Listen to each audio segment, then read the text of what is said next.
Hi guys, welcome back to my YouTube channel. तो आज हम आप सबके लिए लेके आए हैं बायोलॉजी का कुछ क्वेश्चन आंसर जो क्लास 10th से है। तो चलिए स्टार्ट करते हैं। इसमें हमारे चैप्टर है वो है पहला कोई चैप्टर का नाम है जैव प्रक्रम पोषण, दूसरा श्वसन, तीसरा परिवहन, उत्सर्जन, नियंत्रण और समन्वय, जनन, आनुवंशिकता था जैव विकास, हमारा पर्यावरण, प्रायोगिकी। तो हम पहले चैप्टर का तो दे दिए थे, ये हमारा दूसरा चैप्टर है श्वसन। चलिए स्टार्ट करते हैं अब क्वेश्चन आंसर। पहला क्वेश्चन है, इनमें सामान्यतः किसका उपयोग कोशिका द्वारा ऊर्जा उत्पादन के लिए होता है? Answer, glucose. पौधों में किस क्रिया के द्वारा बाहरी वातावरण में ऑक्सीजन कोशिकाओं को पहुंचता है? विसरण। मनुष्य के ट्रेकिया में पाए जाते हैं उपस्थित के बने अपूर्ण वलय। श्वसन की क्रिया में खाद्य पदार्थ का क्या होता है? विघटन। अवायवीय श्वसन कोशिका के किस भाग में होता है? कोशिका द्रव्य। मनुष्यों में सांस लेने और छोड़ने की क्रिया को क्या कहा जाता है? श्वास। आणविक ऑक्सीजन के उपलब्ध नहीं होने से पाइरूवेट का परिवर्तन जंतुओं में किस यौगिक में होता है? लैक्टिक अम्ल। पौधों में गैसों का आदान प्रदान के लिए रहते हैं रंध्र। निश्वास द्वारा निकली वायु में रहती है CO2। रिक्त स्थानों की पूर्ति करे। पहला क्वेश्चन, वह क्रिया जिसके द्वारा कोशिकाओं में ग्लूकोज के ऑक्सीकरण से ऊर्जा का उत्पादन होता है खाली स्थान कहलाती है श्वसन। दूसरा क्वेश्चन, मनुष्य का दायां और बायां नासिका वैष्म खाली स्थान के द्वारा एक दूसरे से पृथक होते हैं नासापट्टिका। श्वसन एक खाली स्थान क्रिया है अपचयी। श्वसन प्रक्रम में ग्लूकोज का खाली स्थान होता है ऑक्सीकरण। श्वसन के ऑक्सीकरण की क्रिया खाली स्थान में संपन्न होती है माइटोकॉन्ड्रिया। कीटों के खाली स्थान में हीमोग्लोबिन या उसके जैसे श्वसन रंजक नहीं होता है रक्त। मछली में गिल्स एक चपटी थैली में होती है जिसे खाली स्थान कहते हैं गिल कोष्ठ। अति लघु उत्तरीय प्रश्न। पहला क्वेश्चन, ऑक्सीजन की अनुपस्थिति में ग्लूकोज के ऑक्सीकरण को क्या कहते हैं? अवायवीय श्वसन। ऑक्सीजन की उपस्थिति में ग्लूकोज के ऑक्सीकरण को क्या कहते हैं? वायवीय श्वसन। जैव कोशिकाओं में रासायनिक ऊर्जा का सार्वजनिक वाहक क्या कहलाता है? ATP, adenosine triphosphate. कोशिकीय ईंधन किसे कहते हैं? ग्लूकोज को कोशिकीय ईंधन कहते हैं। संपूर्ण श्वसन क्रिया के दो प्रमुख चरणों के नाम लिखें, प्रश्वास या उच्छ्वास। श्वसन जीवों के लिए क्यों आवश्यक है? जीवन संबंधी क्रियाओं के सुचारू रूप से संचालन के लिए शरीर को आवश्यक ऊर्जा की पूर्ति पोषण के द्वारा होती है। यह ऊर्जा श्वसन क्रिया द्वारा पूर्ण होती है, इसलिए श्वसन जीवों के लिए आवश्यकता है। श्वसन की प्रक्रिया में उपोत्पाद के रूप में क्या मुक्त होती है? ऊर्जा और कार्बन डाइऑक्साइड। श्वसन को दो चरणों में किस आधार पर बांटा गया है? ऑक्सीजन की उपस्थिति के आधार पर। अवायवीय श्वसन किसे कहते हैं? ऑक्सीजन की अनुपस्थिति में ग्लूकोज के विखंडन को अवायवीय श्वसन कहते हैं। वायवीय श्वसन किसे कहते हैं? वायवीय श्वसन की क्रिया किस स्थिति में आरंभ होती है? वायवीय श्वसन की क्रिया किस स्थिति में आरंभ होती है? ऑक्सीजन की उपस्थिति में। पाइरूवेट का ऑक्सीकरण किस चरण में होता है? द्वितीय चरण में ऑक्सीजन की उपस्थिति माइटोकॉन्ड्रिया में। पौधों में श्वसन गैसों का आदान प्रदान किस अंगों से होता है? स्टोमाटा या रंध्र। पौधों में गैसों का विनिमय किस क्रिया से होता है? विसरण क्रिया। अमीबा तथा पैरामीशियम में श्वसन शरीर की कौन सी संरचना के माध्यम से होता है? कोशिका झिल्ली के माध्यम से। मछली के श्वसन अंग का नाम लिखे। गलफड़ में उपस्थित गिल्स। स्थलीय कीट तथा मनुष्य के श्वसनांगों के नाम लिखे। स्थलीय कीटों तथा में उपस्थित श्वसन अंगों का नाम श्वासनली या ट्रेकिया। मनुष्य में उपस्थित श्वसन अंगों का नाम नासिका छिद्र या स्वर यंत्र। 17 नंबर क्वेश्चन, स्थलीय कीटों में पाए जाने वाले श्वसन का प्रकार क्या कहलाता है? विसरण।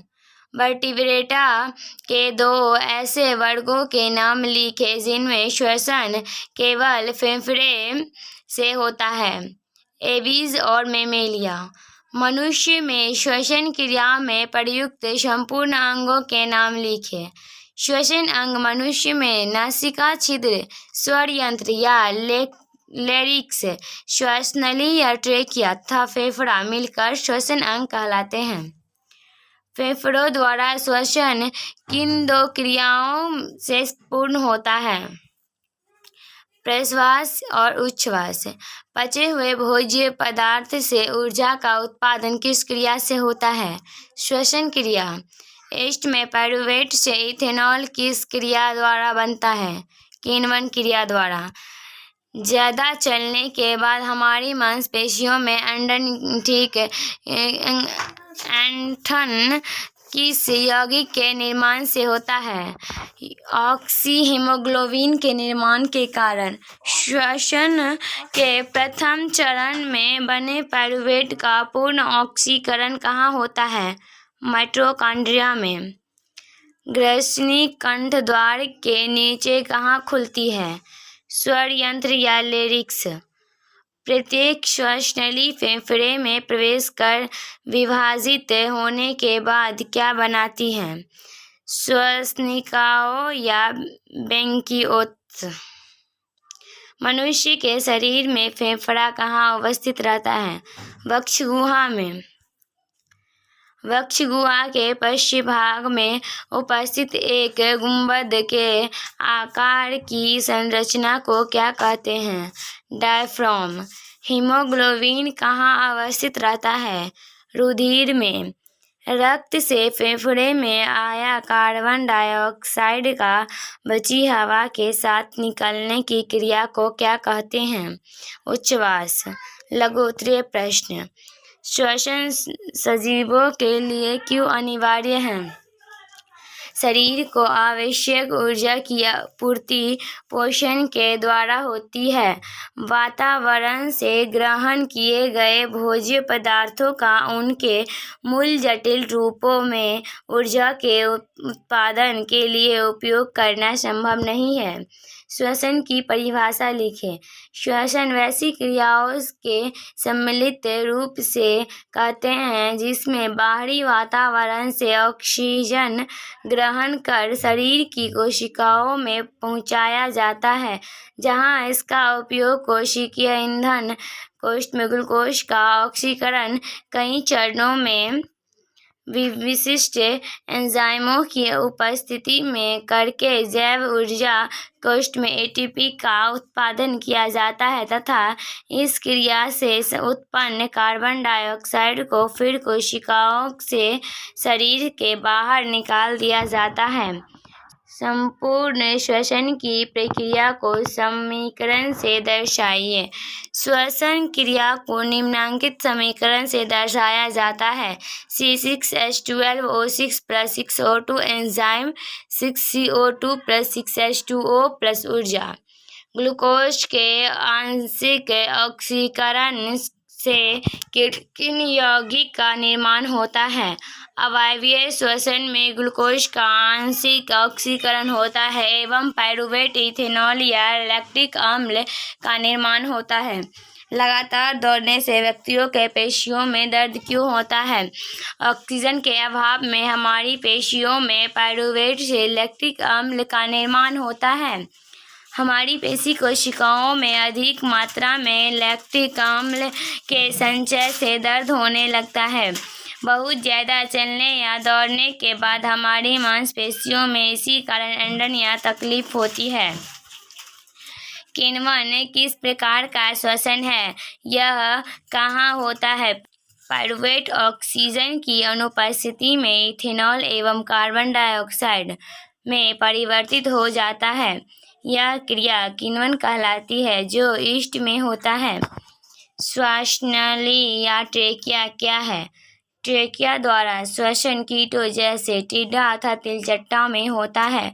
ट्रेकिया शरीर के भीतर स्थित अत्यंत शाखित हवा भरी नलिकाएं है, जो एक और सीधे ऊतकों के संपर्क में होता है तथा दूसरी ओर शरीर की सतह पर श्वासरंध्र नामक छिद्रों के द्वारा खुलती है।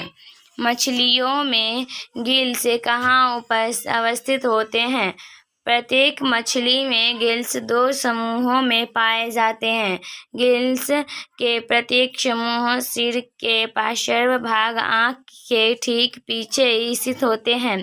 प्रत्येक समूह में कई गिल्स आगे से पीछे की ओर श्रृंखलाबद्ध तरीके से व्यवस्थित होते हैं। हर गिल एक चपटी थैली में स्थित होता है, जिसे गिल कोष्ठ कहते हैं। मानव शरीर की कौन कौन सी संरचनाएं श्वसन अंगों का निर्माण करती हैं? श्वसन अंग मनुष्य में नासिका छिद्र, स्वर यंत्र या लैरिक्स, श्वासनली या ट्रेकिया तथा फेफड़ा मिलकर श्वसन अंग कहलाते हैं। श्वासोच्छ्वास क्या है? श्वसन 2 क्रियाओं का सम्मिलित रूप है। पहली क्रिया में हवा नासिका से फेफड़े तक पहुंचती है, जहां इसका ऑक्सीजन फेफड़े की दीवारों में स्थित रक्त कोशिकाओं के रक्त में चला जाता है। इस क्रिया को प्रश्वास कहते हैं। इसके विपरीत दूसरी क्रिया उच्छ्वास कहलाती है। श्वसन की 2 अवस्थाएं प्रश्वास तथा उच्छ्वास क्रिया श्वासोच्छ्वास कहलाती है। दीर्घोत्तरीय प्रश्न: अवायवीय एवं वायवीय श्वसन के विभेदों को स्पष्ट करें।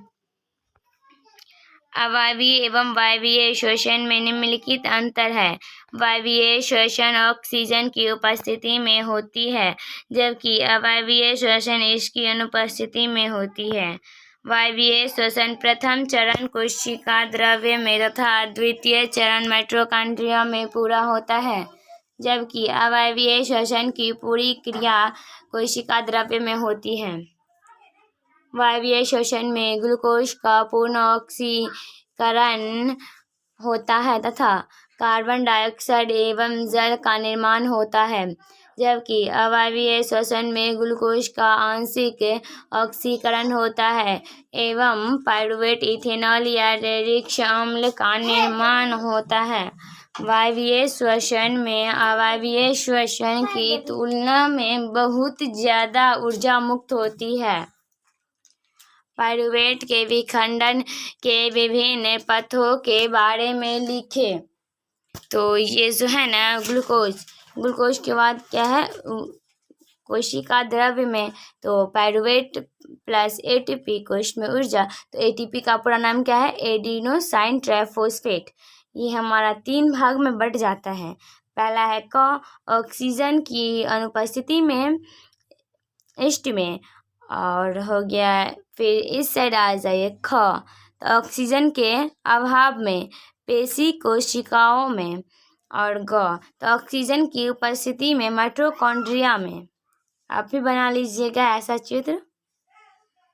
उसके बाद क वाला आ गया इथेनॉल प्लस CO2, फिर ग वाला आ गया CO2 प्लस H2O प्लस ऊर्जा। फिर ख वाला आ गया लैक्टिक अम्ल।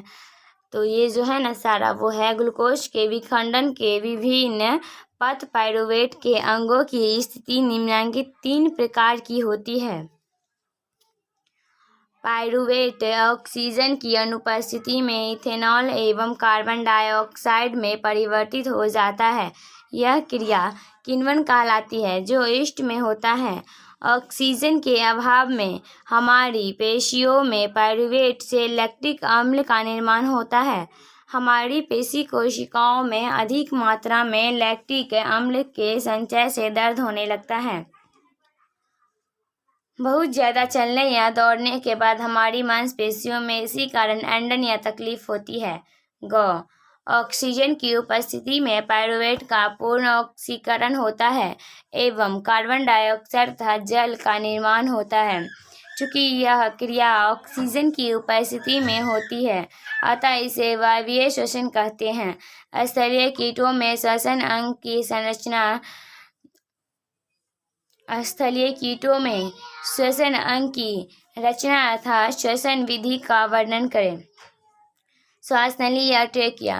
ट्रेकिया द्वारा श्वसन कीटों जैसे टीडा अथवा तिलचट्टा में होता है। ट्रेकिया शरीर के भीतर स्थित अत्यंत शाखित हवा भरी नलिकाएं हैं, जो एक और सीधे ऊतकों के संपर्क में होती है तथा दूसरी ओर शरीर की सतह पर श्वसन नामक छिद्रों के द्वारा खुलती है। यहाँ ध्यान देने योग्य बात यह है कि कीटों में ट्रेकिया के द्वारा श्वसन में गैसों का आदान प्रदान रक्त या रुधिर के माध्यम से नहीं होता है। इसका कारण यह है कि कीटों के रक्त में हीमोग्लोबिन या उसके जैसे कोई रंजक जिसमें ऑक्सीजन को बांधने की क्षमता हो नहीं पाए जाते हैं। तो ये रहा कीट का चित्र, आप सभी बना लीजिएगा। अगर इसमें अच्छा से नहीं दिख रहा है चित्र तो बुक में भी है। मछली के श्वसन अंग की संरचना अर्थात श्वसन विधि का वर्णन करें। गिल्स। गिल्स विशेष प्रकार के श्वसन अंग है जो जल में घुलित ऑक्सीजन का उपयोग श्वसन के लिए करते हैं। श्वसन के लिए गिल्स का होना मछलियों के विशेष लक्षण है।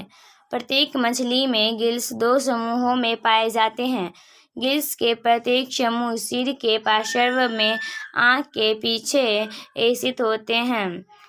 प्रत्येक समूह में कई गिल्स आगे से पीछे की ओर श्रृंखलाबद्ध तरीके से व्यवस्थित होते हैं। हर गिल्स एक चपटी थैली में स्थित होता है, जिसे गिल्स कोष्ठ कहते हैं। गिल कोष्ठ एक और आहार नाल की ग्रासनली या फेरिक्स में खुलता है तथा दूसरी ओर शरीर के बाहर खुलता है। प्रत्येक गिल कोष्ठ में कई गिल पट्टिकाएं होती हैं। मछलियों में जल की धारा मुख से आहार नाल के फेरिक्स में पहुंचता है। यहाँ जल की धारा में स्थित भोजन तो फेरिक्स से ग्रासनली में चला जाता है, परंतु जल गिल कोष्ठकों में तथा फिर शरीर के बाहर चला जाता है। इस प्रकार गिल लगातार जल के संपर्क में रहते हैं, जिससे जल में घुले ऑक्सीजन गिल्स की रक्त वाहिनियों में स्थित रक्त में चला जाता है तथा रक्त का कार्बन डाइऑक्साइड जल में चला जाता है। इस प्रकार श्वसन गैसों, ऑक्सीजन तथा कार्बन डाइऑक्साइड का आदान प्रदान रक्त और जल के बीच विसरण के द्वारा होता है। ये रहा चित्र मछली का। मछली में श्वसन, गिल्स पट्टिकाएं, जल। आप लोग चित्र बना लीजिएगा। अगर अच्छा से नहीं समझ में आया हो तो आप बुक में से भी चित्र बना सकते हैं। कीटों में ऑक्सीजन सीधे ऊतकों को क्यों पहुंचाया जाता है? इस विधि में प्रयुक्त रचनाओं का वर्णन कार्यविधि के साथ करें। श्वासनली या ट्रेकिया। ट्रेकिया द्वारा श्वसन कीटों जैसे टिड्डा अथवा तिलचट्टा में होता है। ट्रेकिया शरीर के भीतर स्थित अत्यंत शाखित हवा भरी नलिकाएं हैं जो एक और सीधे ऊतकों के संपर्क में होती है तथा दूसरी ओर सीधे ऊतकों के संपर्क में नहीं होती है तथा दूसरी ओर शरीर की सतह पर श्वासरंध्र नामक छिद्रों के द्वारा खुलती है। यहाँ ध्यान देने योग्य बात यह है कि कीटों में ट्रेकिया के द्वारा श्वसन गैसों का आदान प्रदान रक्त या रुधिर के माध्यम से नहीं होती है। इसका कारण यह है कि कीटों के रक्त में हीमोग्लोबिन या उसके जैसे कोई रंजक जिसमें ऑक्सीजन को बांधने की क्षमता हो नहीं पाए जाते हैं। मनुष्य में श्वसनांगों की रचना का वर्णन करें। मानव के श्वसन अंग का कार्य शब्द वायु को शरीर के भीतर भोजन तथा अशुद्ध वायु को बाहर निकलाना है। इसके प्रमुख भाग निम्नलिखित है। पहला, नासा द्वार एवं नासा गुहा। नासा द्वार से वायु शरीर के भीतर प्रवेश करती है, जिनमें नाक के छोटे छोटे और बारीक बाल होते हैं जिसमें वायु धन जाती है। उसकी घूल उसने स्पर्श कर वहीं रुक जाती है। इस मार्ग में श्लेष्मा की परत इस कार्य में सहायता करती है, वायु नाम हो जाती है। ग्रसनी ग्लांटिक नामक छिद्र से श्वासनली में खुलती है। जब हम भोजन करते हैं तो ग्लॉटिक्स त्वचा के एक उपस्थित कपाट एपिग्लॉटिक्स से ढका रहता है। श्वासनली उपस्थित से बनी हुई श्वासनली गर्दन से नीचे आकार श्वासनली बनाती है। यह बल्ची से बनी होती है जो सुनिश्चित करते हैं कि वायु मार्ग में रुकावट उत्पन्न हो। फुफ्फुस के अंदर मार्ग छोटी और छोटी नलिकाएं में विभाजित हो जाता है जो गुब्बारे जैसे रचना में बदल जाता है। इसे कुपिका कहते हैं। कपिका एक सतह उपलब्ध रहती है जिससे गैसों का विनिमय हो सकता है। कुपिकाओं की गति में रुधिर वाहिकाओं का विसरण जाल होता है। यह चित्र आप लोग बना लीजिएगा।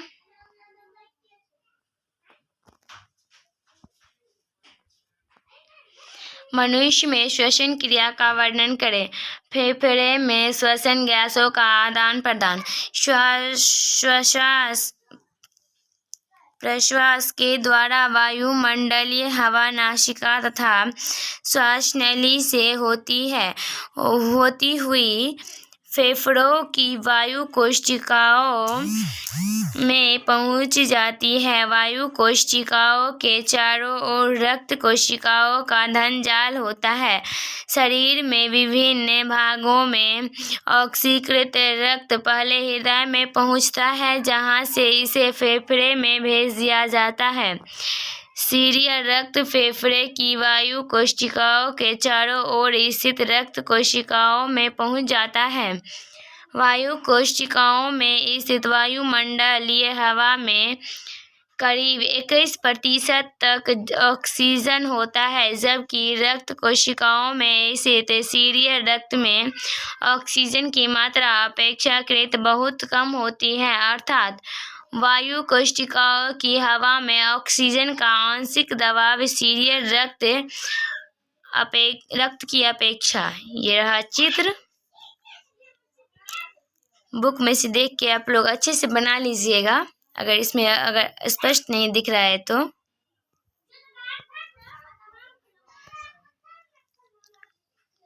बहुत अधिक होता है जिसके कारण ऑक्सीजन का विसरण वायु कोशिकाओं से शीर्य रक्त में हो जाता है। यहाँ रक्त में स्थित लाल रुधिर कोशिकाओं के हीमोग्लोबिन ऑक्सीजन में संयोग कर ऑक्सी हीमोग्लोबिन में परिवर्तित हो जाता है, जो रुधिर परिसंचरण के द्वारा शरीर के विभिन्न भागों में शरीर स्थित कोशिकाओं में पहुंच जाते हैं। श्वसन एवं श्वासोच्छ्वास के बीच क्या विभेद है? श्वसन श्वासोच्छ्वास। पहला, श्वसन सजीवों की अति अनिवार्य प्रक्रिया है। इसमें ग्लूकोज अणुओं का ऑक्सीकरण की कोशिकाओं में होता है। श्वसन वैसी क्रियाओं के सम्मिलित रूप से को कहते हैं जिसमें बाहरी वातावरण से ऑक्सीजन ग्रहण कर शरीर की कोशिकाओं में पहुंचाया जाता है। यहाँ इसका उपयोग कोशिकीय ईंधन का ऑक्सीकरण कई चरणों में विशिष्ट एंजाइमों की उपस्थिति में करके जैव ऊर्जा एटीपी का उत्पादन किया जाता है तथा इस क्रिया में उत्पन्न CO2 को फिर कोशिकाओं से शरीर के बाहर निकाल दिया जाता है। श्वासोच्छ्वास। श्वसन की दोनों अवस्थाएं प्रश्वास एवं उच्छ्वास को सम्मिलित रूप से श्वासोच्छ्वास कहलाती है। नासिका द्वारा हवा को फेफड़े तक पहुंचाया जाता है, जहां ऑक्सीजन रक्त में चला जाता है तथा रक्त से फेफड़े में आया कार्बन डाइऑक्साइड बीच हवा के साथ बहकर बाहर निकल जाता है। इस क्रिया को श्वासोच्छ्वास या सांस लेने कहते हैं। दूसरा, श्वसन दो क्रिया अर्थात प्रश्वास तथा उच्छ्वास को द्वारा पूर्ण होती है। श्वासोच्छ्वास। दूसरा, श्वसन की दो अवस्थाएं प्रश्वास तथा उच्छ्वास मिलकर श्वासोच्छ्वास कहलाती हैं। कोशिकीय श्वसन का वर्णन करें। श्वसन क्रिया में ग्लूकोज अणुओं का ऑक्सीकरण कोशिकाओं में होता है, इसलिए इसे कोशिकीय श्वसन कहते हैं। संपूर्ण कोशिकीय श्वसन की दो अवस्थाएं, पहला अवायवीय श्वसन तथा दूसरा वायवीय श्वसन में विभाजित किया जाता है। अवायवीय श्वसन, यह श्वसन का प्रथम चरण है जिसके अंतर्गत ग्लूकोज कोष्ठ में 6 कार्बन वाले अणुओं का आंशिक विखंडन ऑक्सीजन की अनुपस्थिति में होता है। इस क्रिया द्वारा एक अणु ग्लूकोज से 2 अणु पाइरूवेट कोश में यह क्रिया कोशिका द्रव्य में होती है तथा इसका प्रत्येक चरण विशिष्ट एंजाइम के द्वारा उत्तेजित होती है। इस प्रक्रिया में चूंकि ग्लूकोज अणु का आंशिक विखंडन होता है, अतः उसमें निहित ऊर्जा का बहुत छोटा भाग ही मुक्त हो पाता है। शेष ऊर्जा पाइरूवेट के बंधनों में ही संचित रह जाती है। पाइरूवेट के आगे की स्थिति निम्नलिखित 3 प्रकार की होती है। वायवीय श्वसन। श्वसन के प्रथम चरण में बना पाइरूवेट पूर्ण ऑक्सीकरण के लिए माइटोकॉन्ड्रिया में चला जाता है। यहाँ ऑक्सीजन की उपस्थिति में पाइरूवेट का विखंडन होता है। 3 कार्बन वाले पाइरूवेट अणु। आप लोगों को हमारा वीडियो पसंद आया हो तो चैनल को लाइक कीजिएगा, सब्सक्राइब कीजिएगा एंड शेयर कीजिएगा और बेल आइकन को दबाना ना भूलें ताकि हम जब भी वीडियो बनाएं तो आप तक जल्द से जल्द पहुंच जाए।